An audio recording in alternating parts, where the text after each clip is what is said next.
গল্প বলি এসো। আজ শোনাবো শৈলেশ দে মহাশয়ের লেখা আমি সুভাষ বলছি গ্রন্থের 20তম পর্বের পাঠ। যারা পছন্দ করছো এই গ্রন্থের পাঠ তারা প্লিজ একটি লাইক দিয়ে দিও, তাহলে আমার ভালো লাগবে। চাইলে কমেন্টও করতে পারো, শেয়ারও করতে পারো। আর এখনো যারা আমার চ্যানেলটি সাবস্ক্রাইব করোনি তাদের আমার গল্প পাঠ ভালো লেগে থাকলে প্লিজ সাবস্ক্রাইব করে নাও। তাহলে এখন শুনতে থাকো আমি সুভাষ বলছি গ্রন্থের 20তম পর্বের পাঠ। বীণা দাসের মামলার রায় দেওয়া হলো ফেব্রুয়ারি মাসের 15 তারিখে। সংবাদপত্র থেকেই তার বিবরণ এখানে তুলে দিচ্ছি। গভর্নরকে হত্যা চেষ্টার মামলা। বীণা দাসের 9 বছর কঠোর কারাদণ্ড। গতকাল সোমবার কলিকাতা হাইকোর্টের স্পেশাল ট্রাইব্যুনালে কুমারী বীণা দাসকে বাংলার লাটের প্রাণনাশের চেষ্টা সম্পর্কে অভিযুক্ত করা হয়। অভিযোগের উত্তরে আসামি নিজেকে দোষী বলেন। ট্রাইব্যুনাল তাহাকে 9 বছর সশ্রম কারাদণ্ডে দণ্ডিত করিয়াছেন। গত 6 ফেব্রুয়ারি কলিকাতা বিশ্ববিদ্যালয়ের বার্ষিক কনভোকেশনে এই ঘটনা সংঘটিত হয়। আদালতে বীণা দাস।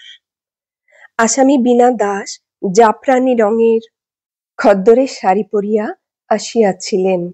তাহাকে বসিবার জন্য চেয়ার দেওয়া হইয়াছিল। তিনি শান্তভাবে দণ্ডাজ্ঞা গ্রহণ করেন। তাহার পিতামাতা এবং অন্যান্য আত্মীয় স্বজন আদালতে উপস্থিত ছিলেন। আনন্দবাজার 16 ফেব্রুয়ারি 1932। আদালতের বিচারে 9 বছরের দণ্ড মাথায় নিয়ে শেষ পর্যন্ত বীণা দাসও একদিন হাসতে হাসতে চলে গেলেন কারাপ্রাচীরের অন্তরালে। পেছনে পড়ে রইল অগণিত দেশবাসীর মুগ্ধ, বিস্মিত, সগর্ব অভিনন্দন। মেয়েরাও পিছিয়ে নেই। এতকাল তারা শুধু গোপন সহযোগিতা দ্বারাই বাংলার বিপ্লব আন্দোলনকে নানাভাবে সমৃদ্ধ করে তুলেছিলেন। এবার কঠিন, কঠোর, রক্তক্ষয়ী সংগ্রামে প্রকাশ্যেই উপযুক্ত ভূমিকা নিতে শুরু করেছেন। সাবাস বাংলার মেয়ে, হাজার অভিনন্দন তোমাদের। বলা বাহুল্য যে কমলা দাশগুপ্তকেও রেহাই দেওয়া হলো না। প্রত্যক্ষ মামলায় জড়াতে না পেরে শেষ পর্যন্ত তাকে বিনা বিচারে আটক করে রাখা হলো বছরের পর বছর ধরে। যা ডেঞ্জারাস মেয়ে, ওদের আর বিশ্বাস নেই কখন কি করে বসবে। ঠিক কি? ডেঞ্জারাস মেয়ে কথাটা অত্যুক্তি নয় মল্লিকা। সেদিন পুলিশের খাতায় এই নামেই চিহ্নিত হয়েছিলেন কমলা দাশগুপ্তার মতো মেয়েরা। আর আজ নিজেকেই প্রশ্ন করো মল্লিকা, প্রশ্ন করো যে পরাধীন দেশের 3 দশকের মেয়েরা শিক্ষা, দীক্ষা, ত্যাগ ও চারিত্রিক বৈশিষ্ট্যে ইতিহাসে যে উল্লেখযোগ্য নজির রেখেছিলেন, আজ স্বাধীন দেশের মেয়েদের মধ্যে তার ছিটে ফোঁটাও কোথাও দেখা যায় কি? তবে এজন্য কাউকেই খুব একটা দায়ী করা চলে না মল্লিকা। দায়ী দেশের বর্তমান পরিস্থিতি। জীবন আজ দুর্বহ, প্রাণ ধারণের গ্লানি অসহ্য। প্রাত্যহিক এই কঠিন, কঠোর, নির্মম জীবনযাত্রার মধ্যে মানুষের ন্যায়, নীতি, নিষ্ঠা, আদর্শ ইত্যাদি সুকোমল বৃত্তিগুলি ব্যর্থ হতে বাধ্য। কোথাও পথ না পেয়ে গড্ডলিকা প্রবাহে নিজেকে ভাসিয়ে দেওয়া ছাড়া আর কি বা করণীয় আছে আজকের মানুষের? আবার মেদিনীপুর, আবার সেই বিভি। আর কে ডগলাস, এবার তোমার পালা। পেডির পরে তুমিই এসেছো এখানকার জেলা ম্যাজিস্ট্রেট হয়ে। কিন্তু কেন? তুমি তো জানো যে মেদিনীপুরে কোনো শ্বেতাঙ্গ শাসককেই আমরা বরদাস্ত করতে রাজি নই। তাহলে কেন এসেছো? এর প্রতিফল তোমাকে পেতেই হবে। তাছাড়া গুরুতর অপরাধে অপরাধী তুমি। হিজলি হত্যাকাণ্ডের ব্যাপারে যে তদন্ত কমিশন বসেছিল, তুমিই সেখানে নাক গলিয়ে সত্যিকার অপরাধীদের আড়াল করে রেখেছো কতগুলো বাজে মন গড়া যুক্তির অবতারণা করে। সুতরাং তোমার ক্ষমা নেই, রক্তের ঋণ তোমাকে রক্ত দিয়েই শোধ করতে হবে। ভয়ে ত্রাসে শ্বেতাঙ্গ সমাজ সেদিন অস্থির। পাঠান ও গুর্খা সৈন্য সহ কাঁটা তার বেষ্টিত কোয়ার্টারে বাস করেও শান্তি নেই, শুধু ভয়, শুধু আতঙ্ক। এই বুঝি কিছু একটা ঘটে গেল। বিশেষ করে এপ্রিল মাস এলে তো কথাই নেই। চট্টগ্রাম যুব বিদ্রোহ অনুষ্ঠিত হয়েছিল 18 এপ্রিল 1930 সালে। পরের বছর 7 এপ্রিল নিহত হয়েছেন মেদিনীপুরের জেলা ম্যাজিস্ট্রেট জেমস পেডি।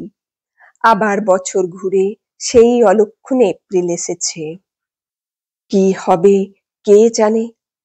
শ্বেতাঙ্গ জননীদের সবার মুখে সেদিন শোনা যেত সেই একই গান। দুষ্টু ছেলেকে শান্ত করতে গিয়ে অজ্ঞাতেই বুঝি তাদের মুখ থেকে বেরিয়ে আসতো এক আতঙ্ক বিহ্বল ঘুম পাড়ানি গান। Baby sleep on, another April is coming. আশঙ্কা ওদের অমূলক নয় মল্লিকা। এবার অঘটন ঘটল সেই এপ্রিলেই, 1932 সালের 30 এপ্রিল। সন্ধ্যা তখন প্রায় হয়। ডিস্ট্রিক্ট বোর্ড অফিসে সভার কাজ চলছে। সভাপতি স্বয়ং ডগলাস। চারদিকে অসংখ্য সশস্ত্র প্রহরী। তাদের সতর্ক চোখ এড়িয়ে এক পাও কাছে এগোবার উপায় নেই। তাছাড়া ডগলাসের নিজের হাতেই ধরা রয়েছে গুলি ভরা উদ্যত রিভলভার। মেদিনীপুরকে বিশ্বাস নেই, ওরা সব পারে। সুতরাং হুঁশিয়ার থাকা ভালো। সব বৃথা। মৃত্যু যার শিয়রে এসে হানা দিয়েছে, কে তার গতিরোধ করবে? সহসা দুই দুর্ধর্ষ তরুণ, প্রদ্যোৎ ভট্টাচার্য আর প্রভাংশু পাল, কোথা থেকে এসে ঝাঁপিয়ে পড়লেন গুলি ভরা রিভলভার হাতে নিয়ে। তারপরই শুরু হলো একটানা রিভলভার গর্জন। Drum drum drum. সঙ্গে সঙ্গে ডগলাস হুমড়ি খেয়ে এলিয়ে পড়লেন টেবিলের উপর, তারপর গড়িয়ে একেবারে মাটিতে। বিস্ময়ে বিমূঢ় হয়ে গেল উপস্থিত প্রতিটি লোক। বুঝি এক মুহূর্তের ব্যাপার। তারপরই সবাই একযোগে হৈ হৈ করে উঠল। ধর ধর, ওই যে পালাচ্ছে ওরা। ছুট ছুট ছুট। কাজ শেষ, এবার ছুটে চলো। জোরে, আরো জোরে, আরো। পেছনে ছুটে আসছে হিংস্র শিকারীর দল। ছুটে আসছে তমলুকের মহকুমা ম্যাজিস্ট্রেট মিস্টার জর্জ, ঝাড়গ্রামের নৃপেন মিত্র প্রমুখ রাজভক্তের দল। হাতে তাদের উদ্যত রিভলভার। ওই যে যাচ্ছে, জোরসে পা চালাও, ধরতেই হবে ওদের। ধরবে? ঠিক আছে, কাম অন। নতুন করে রিভলভারে গুলি ভরে নিয়ে সঙ্গে সঙ্গে ট্রিগারে টান দিলেন প্রভাংশু। Drum drum drum. তারপরই হঠাৎ এক সময়ে তিনি অদৃশ্য হয়ে গেলেন অমর লজের পাশের রাস্তা ধরে। কেউ তার কোনো হদিশই পেল না। প্রদ্যোৎ ছুটে চললেন সদর রাস্তা ছেড়ে দক্ষিণ দিকে। পেছনে সেই রাজভক্তবৃন্দ ও দেহরক্ষীর দল। দূরত্বের ব্যবধান কমে আসছে ক্রমশ। আরো কাছে এসে পড়েছে ওরা, অনেকটা কাছে। আর বেশি বাকি নেই। সহসা ঘুরে দাঁড়ালেন প্রদ্যোৎ। তারপরই ট্রিগারে চাপ দিলেন দেহের সমস্ত শক্তিকে হাতে জড়ো করে এনে। কিন্তু একি, গুলি তো ছুটল না। আবার চাপ দিলেন, কিন্তু ফল দাঁড়ালো সেই একই। কি ব্যাপার? তবে কি কোনো যান্ত্রিক গোলযোগ দেখা দিল রিভলভারে? নইলে এমন তো হবার কথা নয়। বলা বাহুল্য যে সঙ্গে সঙ্গে প্রদ্যোৎ ধরা পড়লেন ইংরেজের সেই ক্ষয়ের খাবৃন্দ ও রক্ষী দলের হাতে। ধরা পড়ার পর প্রদ্যোতের পকেটে কি পাওয়া গিয়েছিল জানো? পাওয়া গিয়েছিল ছোট্ট একটি চিরকুট। তাতে রক্তের অক্ষরে লেখা ছিল, হিজলি অত্যাচারের ক্ষীণ প্রতিবাদ। কিছুক্ষণের মধ্যেই বন্দি বীরকে নিয়ে থানায় গিয়ে ঢুকল বীর প্রহরীবৃন্দ। চোখে মুখে তাদের বিজয়ীর উল্লাস। একজন অবশ্য হাত ফসকে পালিয়ে গেছে, তা যাকগে, যা পাওয়া গেছে তাই বা মন্দ কি। প্রদ্যোৎ নির্বিকার। থানায় ঢুকে তিনি দারোগাকে লক্ষ্য করে কি বললেন শুনবে? বললেন, বড্ড গরম লাগছে স্যার, একটু চান করব, কাইন্ডলি একটু ব্যবস্থা করে দিন। কড়া পাহারায় স্নান করে ফিরে এসেই আবার তিনি বললেন, এবার আমি একটু ঘুমোবো, বড্ড ঘুম পাচ্ছে, দেখবেন কেউ যেন আমাকে ডিস্টার্ব না করে। দেখতে দেখতে থানায় এসে ভিড় করলেন বড় বড় সব পুলিশ অফিসার বৃন্দ। মুখে তাদের বড় বড় বুলি। ডাকো আসামিকে, জেরা করে সব কথা বের করতে হবে। কোথায় আসামি? দিব্যি তিনি তখন ঘুমে অচেতন, সারা মুখে তার নিরুদ্বেগ জীবনের সুপ্ত প্রশান্তি। কে দেখে বলবে যে এই ঘুমন্ত কিশোরী এত বড় একটা প্রকাণ্ডের অধিনায়ক? বিশ্বাস করাও যেন শক্ত।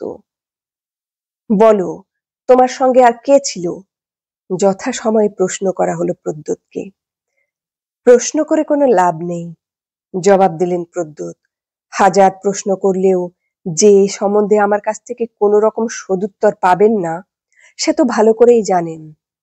বলবে না তুমি সঙ্গীর নাম? না। ছোট্ট করে জবাব দিলেন প্রদ্যোৎ। এর পরিণাম কি জানো? গর্জে উঠলেন শ্বেতাঙ্গ অফিসার বিন্দু। জানি। এক ঝলক প্রশান্ত হাসি ফুটে উঠল প্রদ্যোতের সারা মুখে। নির্যাতন করবেন, এই তো করুন। যত নির্যাতন করবেন ততই দেশবাসী জেগে উঠবে, বুঝতে পারবে যে এই হলো ইংরেজ শাসকদের আসল রূপ। অবাক বিস্ময়ে শ্বেতাঙ্গ অফিসার বৃন্দ তাকিয়ে রইলেন বড় বড় নীল চোখ মেলে। কি নির্ভীক উক্তি! শাসক দলের মুখের ওপর এমন নির্ভীক উক্তি করতে এদেশের কজন লোক পারে? এ যে অদ্ভুত ছেলে। সত্যিই অদ্ভুত ছেলে মল্লিকা। যেমন সুস্থ সবল মিষ্টি চেহারা, তেমনি আচার ব্যবহার ও কথাবার্তা। তাছাড়া অত্যন্ত মেধাবী ছেলে। মাত্র কিছুদিন আগে প্রবেশিকা পরীক্ষায় উত্তীর্ণ হয়েছেন হিন্দু স্কুলের ছাত্রদের মধ্যে প্রথম হয়ে।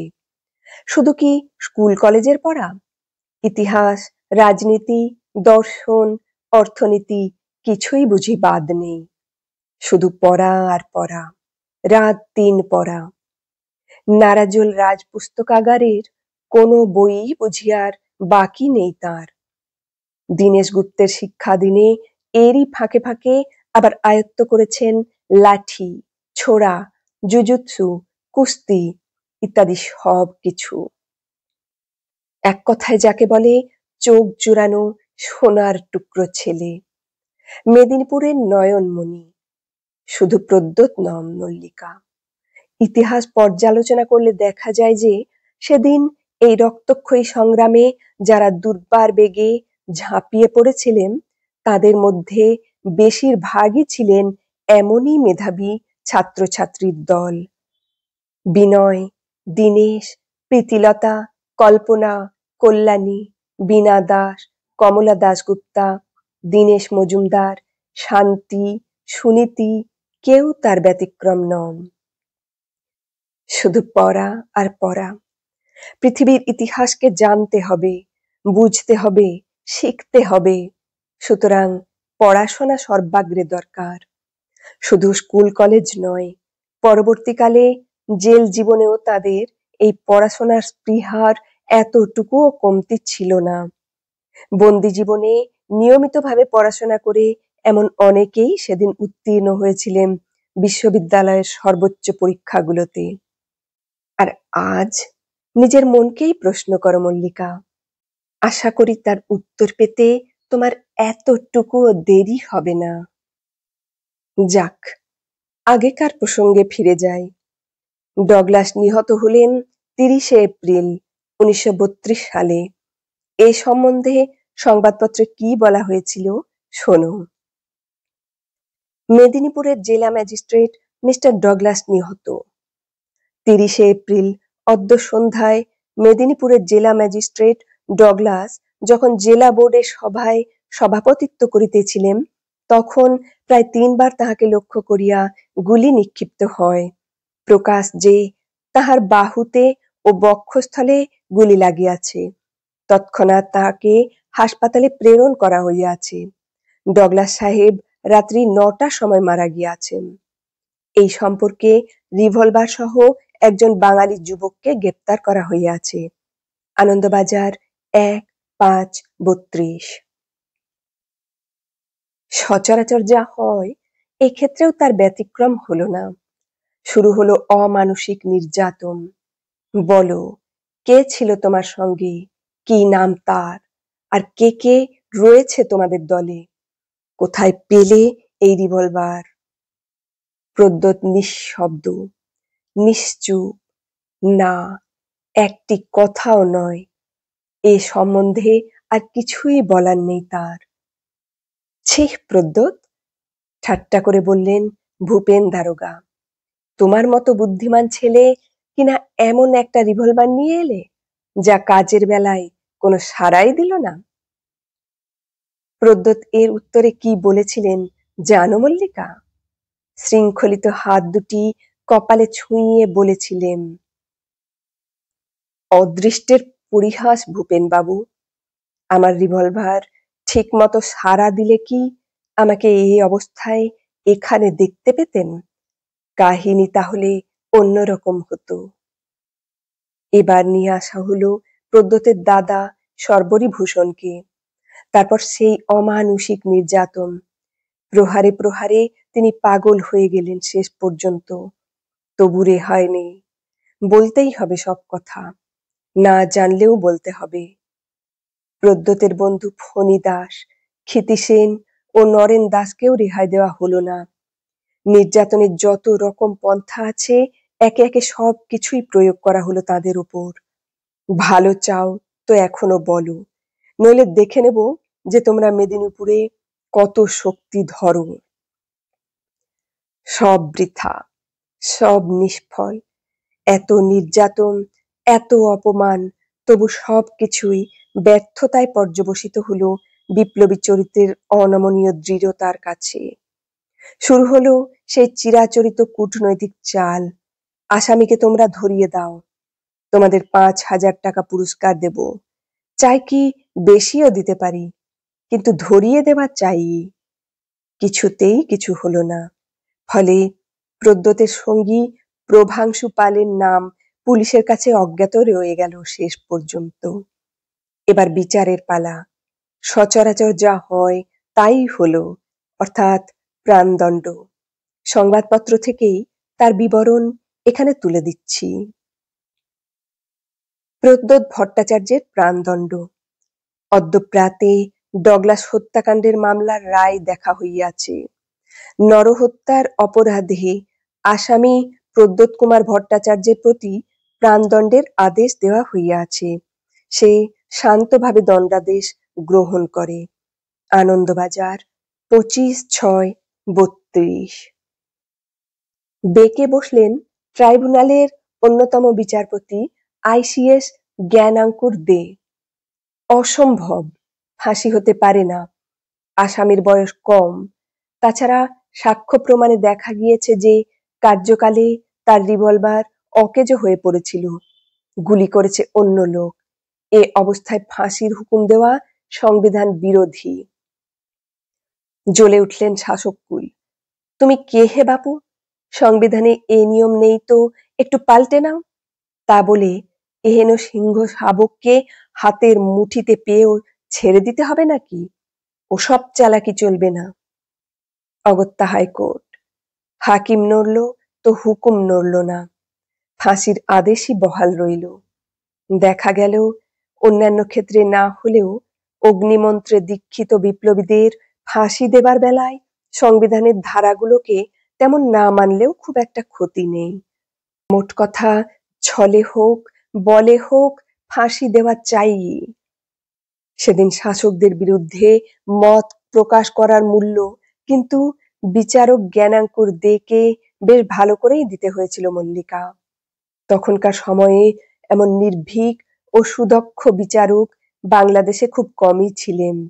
সেই হিসেবে পরবর্তীকালে যে পর্যায়ে তার পৌঁছানো উচিত ছিল সেখানে আর কোনোদিনই তিনি যেতে পারেননি। বিশ্বাস কি, ওর হাতে মামলা পড়লে এরপর হয়তো বেকসুর খালাসি দিয়ে বসবেন। সুতরাং চেপে দাও ওকে।